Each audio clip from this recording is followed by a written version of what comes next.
And some of them are probably here right now as you speak, you know.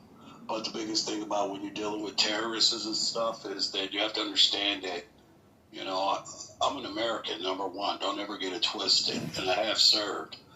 But the point what I would make is that we do a lot of damage to other countries. And sometimes when it falls back on us, we don't take it easily. You know, if you kill one, then we got to come over there and kill everybody. You know, but the only difference that makes the United States different from terrorists is terrorists are what you call cowards. Cowards are the kind of people that run around and kill innocent people.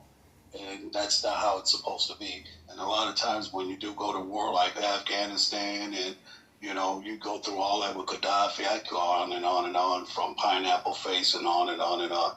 The point is that we're civilized. Did it go off or something? No, I can hear you. Yeah. I mean, we are civilized, but, you know, I'm just saying that in terms of like. We have compassion too, though. That's the difference. You know, we don't sit in our country and behead our own people. We don't sit in our own country while you see like us adopt. You know, he's got all the countries, what do you call it? Whatever you call it, you put in a museum that's supposed to be their history. You know, that's what you call a dictator. You know, even like when you guys look at you know, you guys might not like me, but I really wouldn't care. Trump is following Putin's put Trump on the map. He told them fake news. Putin started all this shit. Nobody's paying attention. When these puppets made fun of Putin, he took MTV and he put them in jail. And then he let them out. And he took their publication and all that for himself.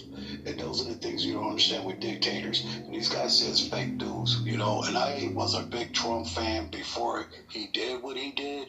But what makes me mad is he's not a politician. And I don't think he thinks rationally. But, you know, sometimes you got to throw in some grapes on top of the apples and oranges to mix shit up. I don't know. You know, but sometimes I look at it, I'm like, wow, you know, but, you know, the politics thing is, you know, he may be good. You know why we're not having any wars? Because they know he's crazy enough to say, oh, I want some of that, let's do it. You know that, right? That's why they're not messing with us. Why do you think he went down there and invited all those Arabs the last term he did? You know, he let them know, dude, you can look, you can play, but guess what, dude? I'm just letting you know, I'll fuck you up.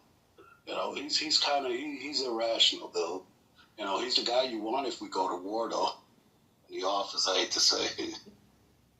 You know, it doesn't make sense, but it's the truth.